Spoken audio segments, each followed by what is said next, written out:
안녕하세요, 백지호입니다. 오늘 리뷰할 논문은 High Fidelity Generative Image Compression이라는 구글 리서치에서 나온 논문입니다. 어, GAN이라고 하는 간이라고 하는 이 생산적 신경망을 이용해 가지고 이미지 압축에 적용하는 그런 논문이고요.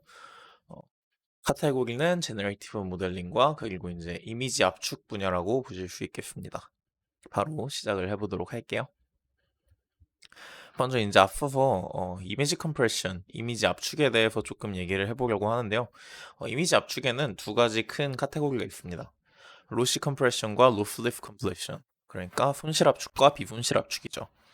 이름 그대로 이제 손실 압축 같은 경우에는 이 압축을 하는 과정에서 우리가 이미지에 있는 일부 정보, 디테일들을 잃어버립니다. 이는 복원을 할 수가 없는 그런 손실에 해당이 되고요. 반면에 이제 로슬리스, 그러니까 비손실 압축에서는 압축을 하더라도 이제 확률, 엔트로피 이론에 기반해서 그냥 압축을 하기 때문에 데이터를 잃어버리지 않고 원본 데이터를 그대로 유지할 수가 있습니다. 이제 이렇게 되면은 비손실 압축이 당연히 더 좋은 거 아니냐 이럴 수 있는데, 이제 비손실 압축은 결국 어느 정도 한계가 존재하기 때문에 우리가 이미지를 큰 폭으로 압축하기 위해서는 결국은 손실 압축을 이용하게 됩니다. 대표적인 손실 압축 포맷과 비손실 압축 포맷으로 이제 여기 적어놨듯이 JPEG과 WebP 그리고 BPG라고 하는 포맷이 이 손실 압축에 해당이 되고요. 그리고 PNG라든지 GIF 같은 이미지가 비손실 압축에 해당이 되게 됩니다. 그 중에도 이제 손실 압축 중에 가장 많이 사용되는 게 JPEG이라는 우리한테 아주 익숙한 포맷인데요. 이 JPEG의 장점은 이제 굉장히 압축력이 높습니다. 대신에 단점도 명확한데요. 이 이미지를 보시면 알 수 있다시피 이 오른쪽으로 갈수록 압축이 안 된 것이고 왼쪽으로 갈수록 압축률을 높인 것입니다. 압축이 많이 될수록 이 색깔도 이상해지고 여기 블러킹 이펙트 같은 게 나타납니다. 이제 이미지에서 이런 블럭들이 보이게 되는 이러한 단점이 있고, 또 이제 또 하나의 단점이 이 이미지를 보시면 이제 고양이 사진이잖아요. 이 이미지의 중요도를 평가를 한다고 하면은 이 고양이가 포함된 영역들이 중요한 영역, 이 배경은 사실 뭐 하얀색이든 검은색이든 별로 상관이 없는 그런 중요하지 않은 영역이 될 것입니다. 근데 이제 이런 손실 압축 같은 경우에는 그냥 픽셀 와이즈로 압축을 하기 때문에 그냥 중요한 영역이든 아니든 똑같이 손실이 발생을 하게 됩니다. 이 또한 하나의 단점이라고 볼 수 있겠죠. 그리고 이제 간 얘기를 조금 해볼 건데요. 간은 Generative Adversarial Network, 번역하면 생산적 적대 신경망이라고 불리는데요. 적은 정보로부터 이제 포토리얼리스틱이라고 하는, 그러니까 실제 사진에 아주 가까운 이미지를 생성해낼 수 있는 신경망입니다. 예를 들어서 이제 여기 소개를 해드리고 있는 가우간이라는 엔비디아의 간 네트워크 같은 경우에는 이 위에 있는 이 사용자가 그린 아주 단순한 스케치 정보로부터 실제적인 이미지들을 생성을 해내는 모델입니다. 이 위에 보시면은 이 파란색은 바다, 뭐 갈색은 뭐 트리, 뭐 그리고 하늘색은 하늘, 뭐 이렇게 해가지고 아주 간단한 스케치 정보가 주어지는 걸 알 수 있습니다. 디테일은 별로 존재를 하지 않는데요. 근데 이런 경우에도 이 간을 거치게 되면은 이제 아주 디테일한 현실적인 이미지로 복원이 되는 걸 확인하실 수가 있습니다. 이 제너레이티브 모델의 특징이 즉 적은 데이터로부터 이제 아주 고차원적이고 디테일한 이미지를 생성을 해내는 것이라고 볼 수 있겠죠. 이번에 읽어본 논문에서는 이제 이런 신경망의 특징을 이미지 압축에 적용하는 뉴럴 이미지 컨프레션 분야의 논문입니다. 이 논문에서는 이제 간을 이미지 압축에 적용한 하이픽이라고 하는 새로운 논문을 제안합니다. 새로운 포맷을 제안합니다. 아래 사진은 이제 실제 논문에서 개발한 하이픽과 기존에 널리 쓰이는 JPEG의 비교입니다. 오른쪽 이미지가 JPEG으로 압축된 이미지고요.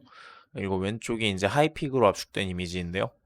하이픽으로 압축된 이미지의 경우에는 이제 이 이미지의 디테일이 다 살아있는 반면에 JPEG으로 압축된 이미지에서는 약간 이미지가 뭉개지고 블러킹 이펙트도 어느 정도 확인을 하실 수 있는 그런 모습입니다. 클로드 시너넌의 그 레이트 디스토션 이론에 기반해서 손실 압축은 압축을 많이 진행할수록 데이터를 많이 잃어버립니다. 근데 이제 이러한 기존의 손실 압축들을 오토 인코더로 많이들 비교를 하시곤 합니다. 왜냐하면 이제 어떠한 데이터를 압축을 했다가 복원을 하는, 이렇게 압축을 했다가 복원을 하는 오토인코더의 구조가 마치 우리가 사용해 오던 그 압축 기술들과 굉장히 구조가 닮아있기 때문인데요. 예를 들어서 우리가 이제 이미지 X를 압축을 한다고 쳐봅시다. 압축을 하게 되면은 우린 인코더를 거친 X, 즉 Y를 얻게 되는데요. 이는 결국 오토 인코더에서 이제 인코딩을 거친 데이터가 레이턴트 벡터로 매핑이 되는 그런 과정과 유사하다고 볼 수 있습니다. 그리고 이제 디코더를 이용해서 우리는 이제 어느 정도 손실이 일어났지만 아무튼 복원된 X바라고 하는 데이터를 얻게 됩니다. 이거는 이제 GY 이렇게 표현을 할 수 있겠습니다. 근데 이제 이런 압축과 복원 과정에서 왜곡이 발생을 하게 되는데요. 이 손실 압축이다 보니까 원본 데이터와 어느 정도 다름 차이가 발생하게 됩니다. 이 distortion을 이제 d라는 함수로 이렇게 나타내도록 하겠습니다. 이 distortion을 뭐 측정하는 방법으로는 뭐 흔히 MFE 정도가 사용이 될 수 있겠죠.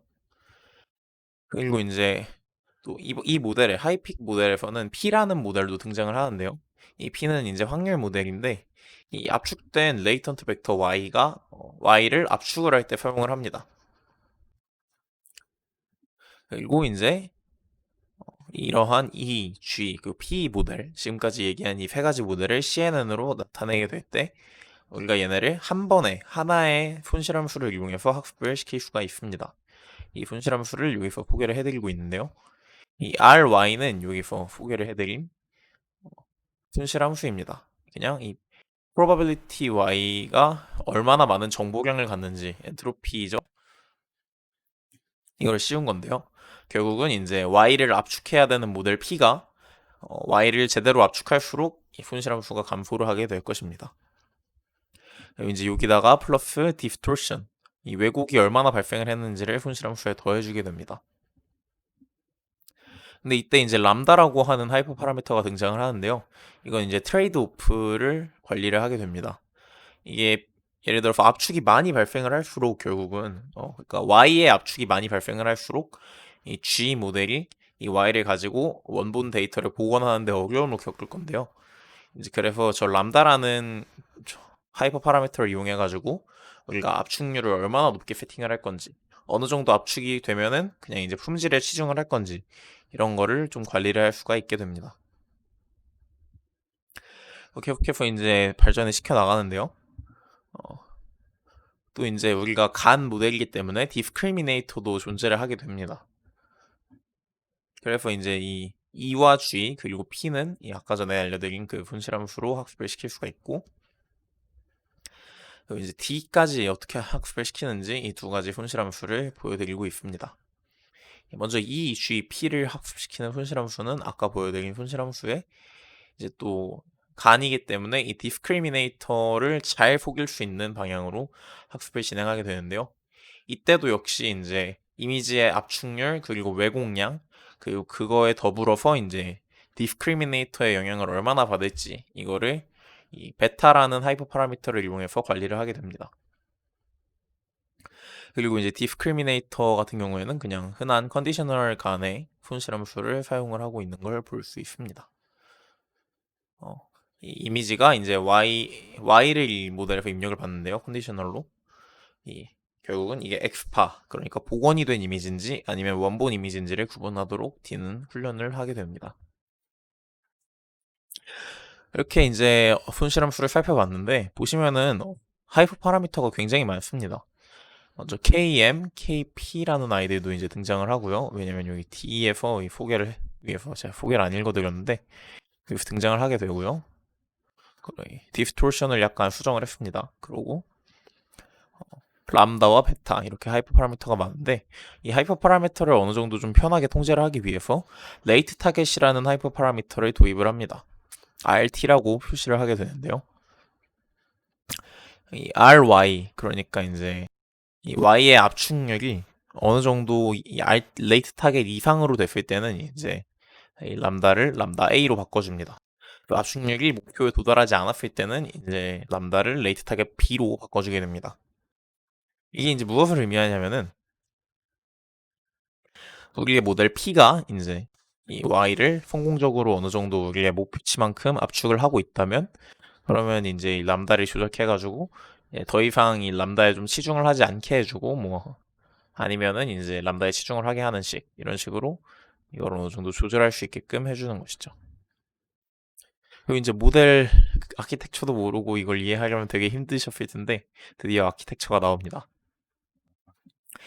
독립된 네 가지 모델로 구성이 되는 걸 보실 수 있고요. 우리의 원본 이미지 X가 이 E라고 하는 인코더 신경망을 거쳐서 레이턴트 Y로 압축이 되게 됩니다. 이 Y는 이제 원본 Y고요. 그리고 실제로 이제 이 압축을 하게 될 때는 이 Y를 한 번 더 이 probability 모델 P를 이용해서 어, arithmetic 코딩을 하게 되고 얘를 사용을 하는데 이제 학습시키는 과정에서는 그냥 이 원본 Y를 사용합니다. 이 Y는 이제 제너레이터 겸 디코더를 이용해서 이 복원이 되게 되고요. 이 복원돼서 X바가 됩니다. 그리고 이제 이 디스크리미네이터에 X바와 이 Y가 함께 들어가게 되는데 Y는 이때 이제 컨볼루션 레이어랑 그 플리 커넥티드 레이어를 이용해서 약간 업스케일이 되게 됩니다. 그래서 이제 이 업스케일된 Y랑 X바랑 컨캐트네이트를 해가지고 최종적으로 디스크리미네이터가 이 이미지가 복원된 이미지인지 아니면은 원본 이미지인지를 학습을 하고 이렇게 제네레이터를 또 학습을 시킬 수 있도록 이렇게 간의 구조를 띠게 됩니다. 이 probability 모델은 여태껏 자세히 설명을 안 드렸는데 하이퍼피리어 모델이라고 하는 모델입니다. 이거는 이제 이 아래 논문에서 자세하게 확인을 해보실 수 있고요. 그리고 이제 E와 G 그리고 D는 이 논문 2번은 3번에서 다룬 모델들을 좀 차용을 해왔다고 합니다. 근데 이제 몇 가지 좀 중요한 차별점이 있다고 하는데 원본 모델까지는 제가 리뷰를 해보지 못했습니다. 관심 있으신 분들은 한번 찾아보시면 좋을 것 같아요. 아무튼 이제 모델 아키텍처 계속해서 어떤 차이점이 있었는가 이걸 소개를 해드릴 건데요. 먼저 이제 우리가 가져온 그 모델들에서는 원래 멀티스케일 패치 디스크리미네이터를 사용을 했습니다. 이제 이거는 좀 최근 간에서 굉장히 유행하는 방법인데 이미지가 있으면은 이 이미지를 디스크리미네이터가 전체를 보지 않고 몇 가지 구역으로 자릅니다. 그리고 이 자른 구역에 대해서 얘는 뭐 진짜 이미지고 얘는 가짜 이미지고 이런 걸 별도로 확인을 하게 됩니다. 근데 이 방법, 이런 대세를 따르는 방법을 사용하지 않고 그냥 이번에는 싱글 스케일, 그러니까 전체 이미지를 보고 그냥 한 번에 판단하는 방법을 이용을 했다고 합니다. 그리고 이제 인스턴스 놈을 스펙트럴 놈으로 바꿨다고 하는데요. 스펙트럴 놈은 여기 또 아래에 언급을 해놓은 논문에서 어떤 건지 확인을 하실 수 있습니다. 그리고 이제 중요하게도 또 컨디셔널 디스크리미네이터에 y를 제공할 때 제가 이건 아까도 설명을 드렸지만 y를 업스케일 해가지고 이용을 했다고 합니다. 그 결과 이제 하이핑 모델을 다른 손실 압축 포맷들과 비교를 해봤을 때 이렇게 좋은 결과를 얻었다고 합니다. 비교해본 모델들을 보면요. 이 기존에 되게 우수한 손실 압축 포맷 중에 하나였던 BPG 모델 그리고 MNF라고 여기 표현이 되어 있는 거는 이제 Mean and Scale Hyperperiod MFE Optimized라고 하는 이 또 다른 뉴럴넷 기반 압축 방법이라고 합니다. 그리고 이제 이 노간이라고 하는 거는 지금 우리가 만든 이 모델에서 이 간 같은 학습 방법이 아니라 그냥 오토 인코더만 썼을 때 이때 어땠는지 이거를 나타낸 거라고 하고요. 그래가지고 이제 이 사람이 참여한 인버티드 옐로 점수를 포함해가지고 여러 가지 지표로 성능을 측정을 해봤는데 이 지표들은 모두 낮을수록 좋은 거고요. 이때 이제 이 하이핑 모델이 다른 모델들에 비해서 압도적으로 좋은 성능을 내었다고 합니다. 이 논문에서는 이제 사실적인 이미지를 생성하거나 복원할 수 있는 이 간을 이용해서 이미지 압축을 하는 그런 적용하는 방법과 모델을 소개를 하였습니다. 간을 이미지 압축에 적용함으로써 손실은 줄이면서도 더욱 압축률을 높이는 결과를 확인할 수가 있었습니다. 사실 이 논문에서는 제가 소개를 해드리지 못한 기술적 요소가 더 많이 있습니다. 인스턴스 놈 대신에 왜 스펙트럴 놈을 사용했는지 디스토션 퍼셉션 트레이드 오프라는 그런 개념도 소개를 하고 굉장히 이 분야에 대해서 깊은 고찰이 담겨 있는 그런 논문입니다. 근데 이제 제 실력상 이걸 잘 설명해 드리기가 힘들 것 같아서 건너뛴 부분이 많이 있는데요. 이제 이미지 컴프레션과 간에 조금 더 관심이 있으신 분들은 꼭 한번 직접 읽어보시기를 권장드립니다. 그리고 이제 이 오피셜 프로젝트 페이지가 있는데요. 이 사이트에 들어가시면은 실제로 이 하이핑 모델로 압축을 한 것과 다른 이제 JPEG이라던가 BPG 같은 손식 포맷들과 비교를 해볼 수가 있습니다. 이 사이트도 한번 방문을 해보시길 바랍니다. 그럼 여기까지 간을 이용한 고품질 신경망 기반 이미지 압축 논문 리뷰를 마치도록 하겠습니다. 저는 백지호였고요. 다음 영상도 기대해 주시고 제 기톱도 많이 봐주시면 감사하겠습니다. 즐거운 하루 되세요.